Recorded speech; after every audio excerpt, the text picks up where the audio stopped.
Welcome to the Physician's Guide to Financial Wellness, the podcast dedicated to helping physicians in Michigan turn their professional success into financial success while enjoying life along the way. And now, here are your hosts, Andrew Mushbaugh and Trent DeBruin. Hi, everyone, and welcome to another episode of the Physician's Guide to Financial Wellness. This is Andrew Mushbaugh, and I'm joined, as always, by my co-host, Trent DeBruin. And today we're going to be talking about preparing for retirement, and more specifically, some of the key things you should know and do before actually retiring. And we know everyone has a different opinion of what retirement looks like. Some people have a hard time envisioning it, while others may have already started a countdown. My neighbor was just talking about one of his younger colleagues and how he only has 2 hours, 5 days, 1 month, and 30 years away from retirement. And regardless of where you fall in that spectrum, whether you're in your 30s and wanting to understand what the future holds for retirement, or you're nearing retirement, eventually everyone will face the same questions, which we've broken down into a checklist of some of the key items to consider. And we'll also include a link in the show notes if you'd like to download a copy of the guide we put together that covers everything that we're going to discuss today. And so the 6 key areas that we're going to go through are, first one, reviewing your expenses and retirement projections. Second is how to think about your strategy for Social Security, if it's still there. Number 3 is how to create a retirement paycheck. The 4th one is planning around healthcare costs. Number 5 is tax planning and some of the key windows to understand. And finally, your investment portfolio and what the right mix and strategy is for you. So Trent, I know we talked a lot about the college plan for your oldest son was getting a full ride athletic scholarship to Notre Dame, but do you think you'll be able to parlay that into funding your retirement as well? I mean, I might save a little just to be safe, but I think there's probably a good chance here. So do I. And I just need him to train my son so we can both have retirement taken care of. But for those that aren't banking on their 6-year-old son or 1-month-old son for retirement, we'll talk through how you can plan for your own retirement. Yeah, that's probably a good idea. So before we dive in here, we always like to mention that when talking about retirement, we prefer to think about financial independence as opposed to traditional retirement. And this is something we've discussed on a prior episode, but financial independence is defined as the point where you can sustain the lifestyle you want based on your investment assets and income sources, so you're no longer reliant on a paycheck from your job. And the key distinction here is that while you need to be financially independent to retire, you don't need to retire just because you're financially independent. But for today's purposes, we'll assume people have a specific date for when they want to retire. So the first item to consider in our retirement checklist is to review your expenses and retirement projections. And this starts with understanding what your ideal retirement looks like. Where are you living? What are you spending? Are you traveling, buying a second house, paying for the grandkids' college? It helps to make a list of everything you'd want to do or accomplish in retirement and start to think about what it'll cost. And keep in mind that there are 2 sides of the coin. There are some expenses that tend to increase in retirement, things like travel, dining out, hobbies, healthcare prior to age 65, which is a big one. And then there are other expenses that tend to decrease, things like mortgage and expenses related to children. And also consider those larger one-off expenses as well, things like new cars and paying for weddings. It's really easy to overlook those since they're less frequent. And once you have that vision of your retirement and a rough idea of what it'll cost, you want to confirm that you're on track to retire with that ideal lifestyle.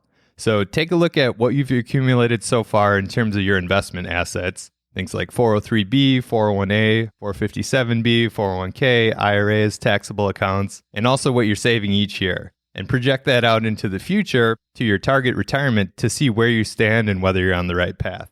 Now, this might sound like something that's easier said than done, and it's true that doing it with precision requires some number crunching and ideally financial planning software, but we want to at least provide a rough framework that anyone can use. And we'll touch on this more when we discuss the retirement paycheck point in a bit, but a good rule of thumb to follow is the 4% rule, which says that for a well-diversified portfolio of 60% stocks and 40% bonds, you can withdraw approximately 4% per year over long periods of time without running out of money. And translating that into our purposes, you can look at your expected annual expenses in retirement and subtract out any annual income from things like Social Security to figure out how much you'll need to take from your investments each year. Then you just divide this number by 4% or multiply it by 25. So as a simple example, if you have $100,000 of expenses you'll need to cover from your portfolio each year, you'll want a portfolio of 100,000 times 25 or 2.5 million. And if you already have that, that's great. You should be in good shape for your retirement, but you still want to be smart about your retirement planning to optimize the way you withdraw from your accounts and actually use that money. Yeah, those are the easy cases with those super savers who are looking at retirement several years away, but already have enough to retire right now. But for most people, you may have some work to do with savings before you can actually retire. Yeah, exactly. And even for those super savers, they may not be aware of their options or what to do next because it's just a pool of money that they've been saving to, but withdrawing it from it is a much different story, both psychologically and from a financial planning perspective as well. And to this point, after seeing where you stand financially relative to your retirement goal, you'll want to reflect on your options. For example, if you see that you're behind schedule, you need to understand the trade-offs among your different options, and there are really 3 of them. You could save more, retire later, or spend less in retirement, or some combination of the 3. And the exact approach and mix will be different for everyone, just depending on their personal preferences. On the flip side, if you're ahead of schedule, that means you have the same options, but in reverse. You could save less, retire earlier, or spend more in retirement. So take the time to reflect on this and think about what's right for you. Now, I mentioned Social Security when thinking about how much you need to have saved in your investment portfolio.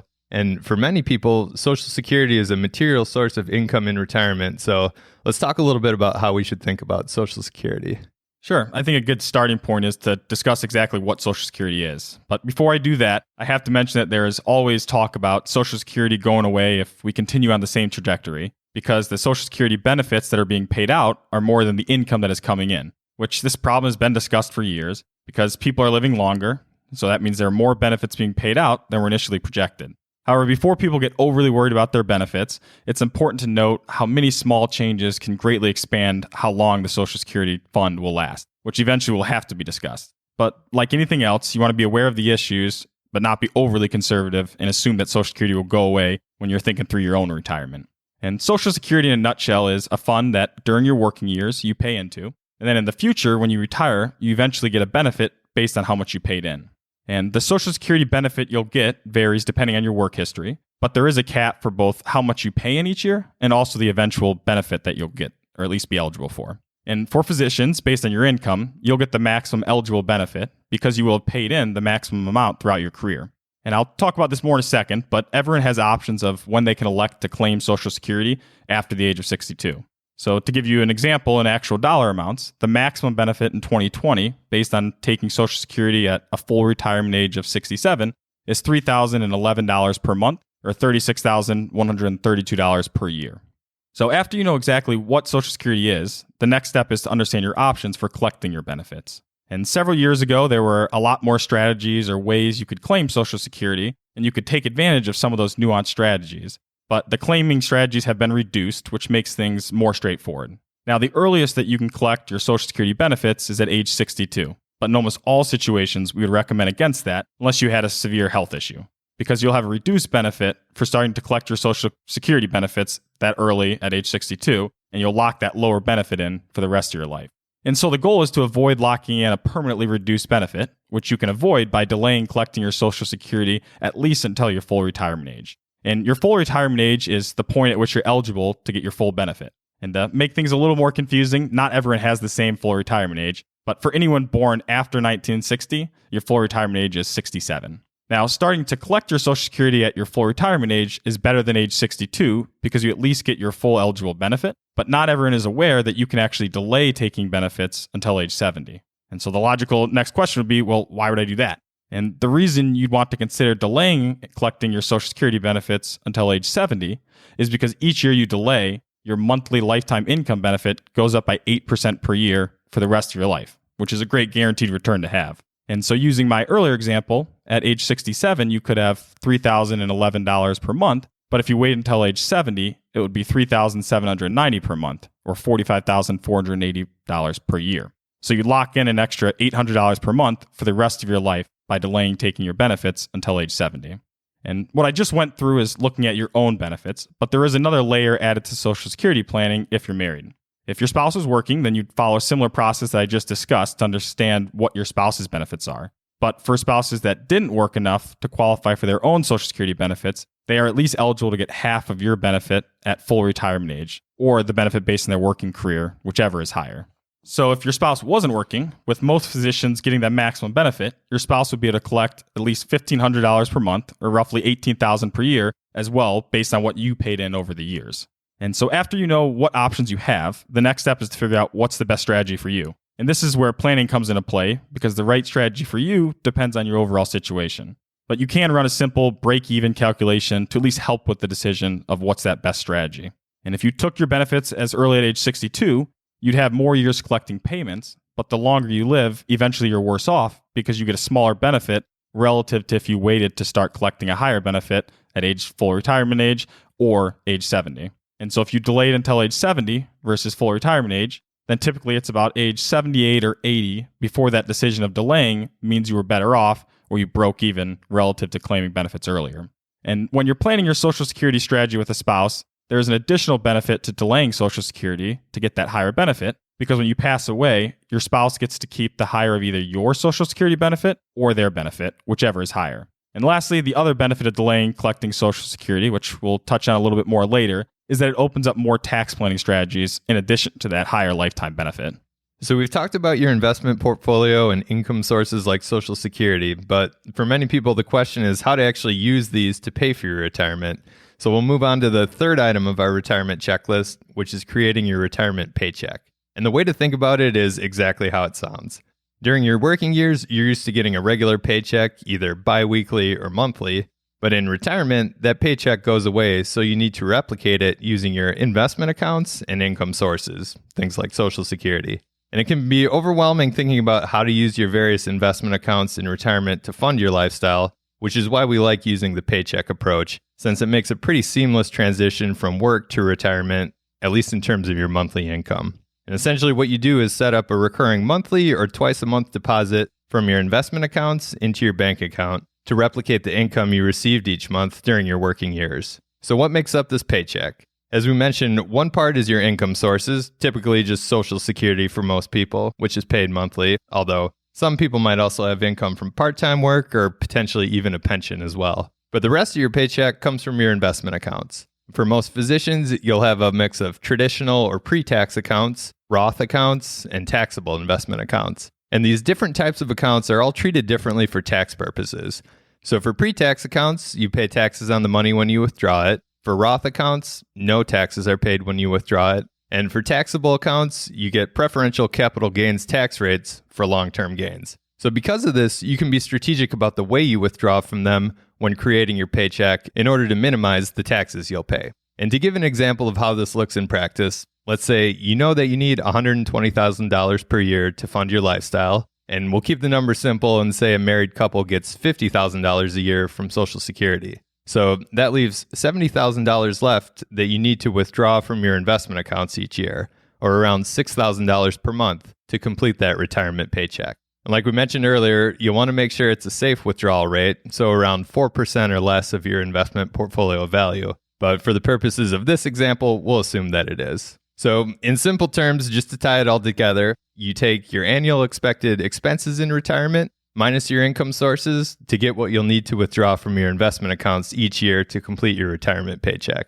And when talking about those expenses in retirement, one of the big ones tends to be healthcare. So how should people think about planning for those healthcare costs? Yeah, when you're thinking about healthcare costs in retirement, similar to no longer having a paycheck from your employer, health insurance also shifts to your responsibility as well. And if you retire before age 65, which is when you're eligible for Medicare, then you're responsible for paying private health insurance, which can easily be $20,000 plus per year in costs. But once you are 65, you're eligible to switch to Medicare, which is much more reasonable cost-wise. And unfortunately, the high cost of private health insurance prior to Medicare at age 65 is a big reason why people often wait until 65 to fully retire. And so when it comes to planning around healthcare costs, we think about it in two different periods, pre-65 and post-65. So pre-65, like I mentioned, is when you'll have to pay for private health insurance, which can be very costly. However, you always want to understand the big picture, and like any other planning item, you don't want to make a decision based on just one piece of the puzzle, especially because the health insurance before Medicare is only going to be temporarily high. So you just need a plan to pay for these costs and see the impact on your overall plan. And although private health insurance in general is very expensive, with some smart and proactive tax planning and under the current laws, you can actually get a large subsidy from the government under the Affordable Care Act. So for example, we've helped people that have net worths of well over $1 million qualify for about $15,000 in subsidies on their health insurance premiums. And the reason is because the credit is based on your previous year's tax return. And so if you're able to show the income required to receive the subsidy, then you'll be eligible for this. And this is where the more nuanced tax planning comes into play of figuring out what's the best overall strategy for you based on when you retire and the mix of investment accounts that you have. Now, similar to public service loan forgiveness, some people may feel bad about having a higher net worth and taking advantage of this subsidy. But like one of our clients told us, they're all about doing legal tax evasion. And from our standpoint, why not play within the rules and maximize the benefits based on your personal situation? Now, that is planning for healthcare costs before 65. But the second part is after 65 when you're eligible for Medicare. And after age 65, you have Medicare Part B and Part D premiums that you pay. And between Part B and Part D, you have your healthcare and hospital visits covered and prescription drug coverage. And the payments for Medicare premiums Part B and D are based on your previous year's tax return.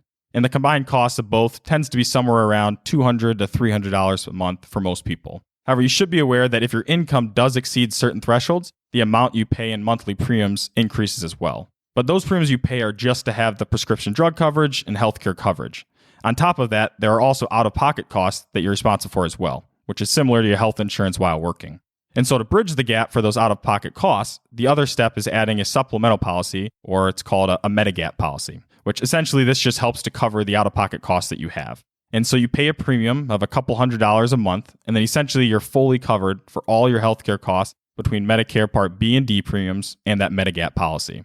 But it's also worth noting that some employers, like U of M, actually have a built-in supplemental policy that you're able to use to cover some of those additional costs. So you do want to make sure that you understand any potential benefits that your employer may offer for some of those retirement healthcare costs. So healthcare and having a plan there is a big item when preparing for retirement. But another big one is tax planning. And this is something that people tend to think about a lot during their working years, but tax planning in retirement doesn't always get the attention that it deserves, which is too bad because there are a lot of opportunities available. Now, during the working years, tax planning for most physicians is somewhat straightforward, at least conceptually, since the goal is to take advantage of all the tax deductions available to you while you're in your peak earning years and therefore your peak tax bracket. However, when transitioning to retirement, the strategy tends to change. The goal typically shifts from a focus on minimizing taxes in any given year to minimizing your lifetime tax bill. And in retirement, unlike during your working years where you had a steady paycheck that was taxable, you now have the flexibility to choose how you withdraw from your accounts to make up your paycheck, which is important because, as mentioned before,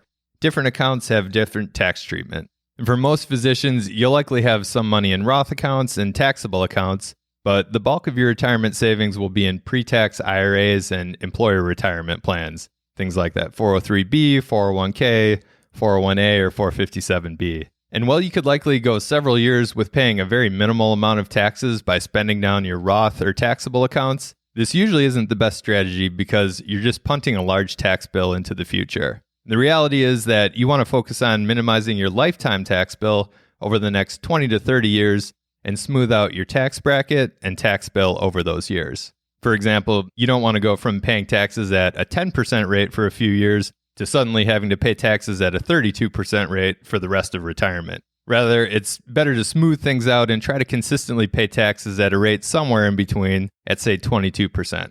So how do you do this? We'll plan to do a full episode at some point in the future on tax planning in retirement, but the idea is you want to break things down into key phases in retirement and start with the end in mind to work backward. And you're always comparing your tax bracket today to where you expect it to be in the future at age 72 when you have to start taking money out of your pre-tax or traditional accounts like IRAs through required minimum distributions. The biggest tax planning to understand is a Roth conversion. This essentially means you take money out of your pre-tax IRAs and move it into your Roth IRA. And you pay taxes today on the money you move or convert, but once that money is in your Roth IRA, you never pay taxes on it again. And this has the double benefit of lowering the value of your pre-tax accounts for once you're required to take out annual distributions at age 72, while also putting more money in that tax-free Roth bucket, which you can draw from in the future.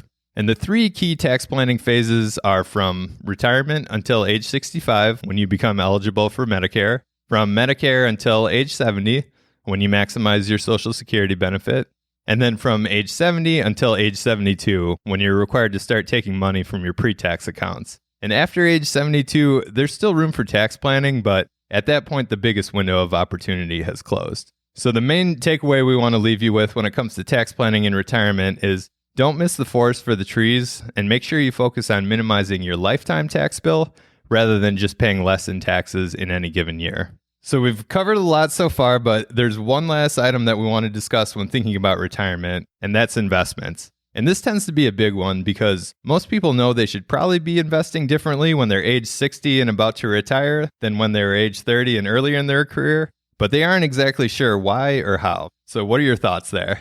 Yeah, when you're saving during your working years, you may or may not have worried as much about the ups and downs of the stock market because you were still saving to your accounts versus needing to withdraw money from your accounts.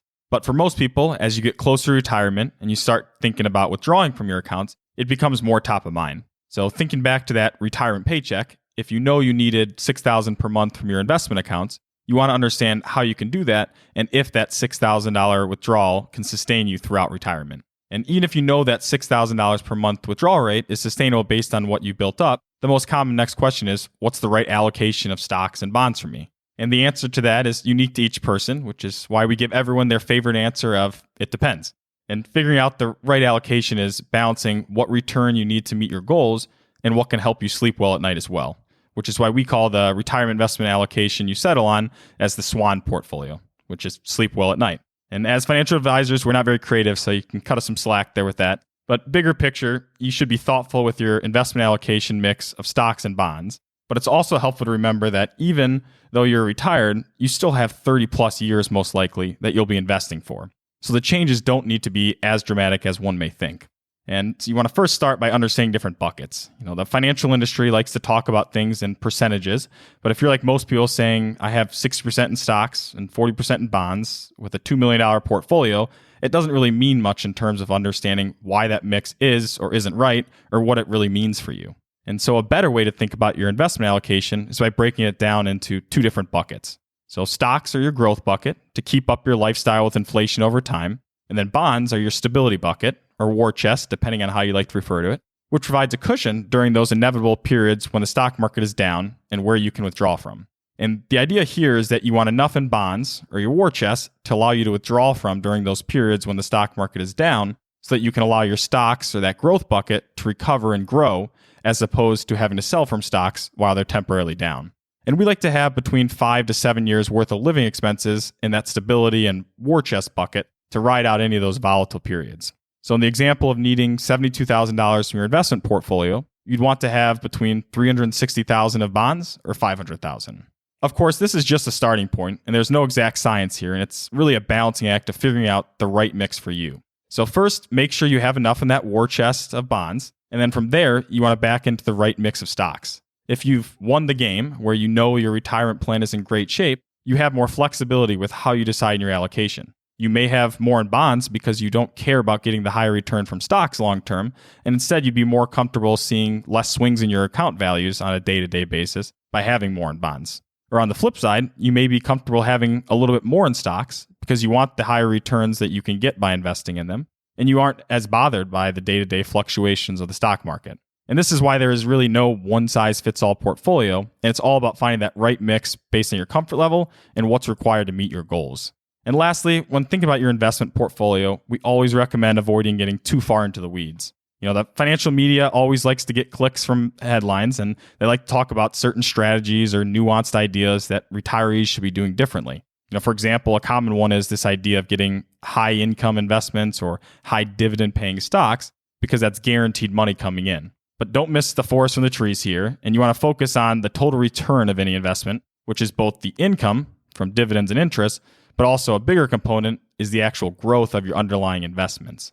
Yeah, if you haven't already figured this out from listening to a few of our podcast episodes, we're big proponents of getting the big things right first as opposed to worrying about the smaller details, which are still important but aren't the right place to start, especially as a busy physician. We also like to simplify as much as possible. There's more than enough jargon out there, but that doesn't really help you as you're trying to think through what that actually means for your situation. Exactly. Yeah, retirement should be a period of relaxing and focusing on what you enjoy doing, as opposed to worrying about dividend yields or if you should have 62% in stocks versus 59% in stocks. So in summary, the 6 key areas to focus on are: number 1, review your expenses and project out what retirement will look like for you. Number 2, have a strategy for Social Security and when you plan to file for benefits.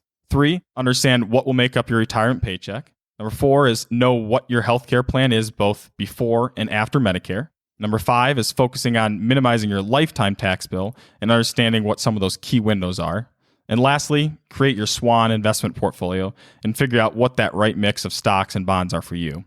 And we hope this was a helpful discussion to provide some perspective about retirement, because while each individual only goes through retirement once, there are a lot of people that have done it before that you can learn from. Well, as always, we appreciate you joining us for another episode of the show, and thank you for the time you spend with us. If you have any thoughts to share or questions you would like to have answered, feel free to email us at info@mdwmllc.com. And you can also visit the podcast page of our website, mdwmllc.com/podcast, to access the show notes and everything that we covered today. And as we mentioned, we'll include in there a retirement checklist guide for those interested, which covers all the key points we discussed today in a concise one-page format. And take care, everyone, and we'll look forward to talking to you again soon. Want even more ideas, tools, and resources on how to make smart financial decisions? Check out the resources section of MD Wealth Management's website at mdwmllc.com, where you'll find additional knowledge and insight from Michigan physicians, including a blog, ebook, and one-page guides. While there, you can also schedule a 15-minute conversation with Andrew and Trent to learn more about what it means to work with the firm and how they serve physicians. If you've enjoyed the content, please leave a review on iTunes and share with your friends and colleagues. Thanks so much for listening. Andrew Mushbaugh and Trent DeBruin are certified financial planners, principals, and co-founders of MD Wealth Management, a registered investment advisory firm in the state of Michigan. All opinions shared in the show are for general information and are not intended to provide specific advice or recommendations for any individual. All performance referenced is historical and no guarantee of future returns. Please consult with your legal advisor, your tax advisor, or your financial advisor before making any decisions.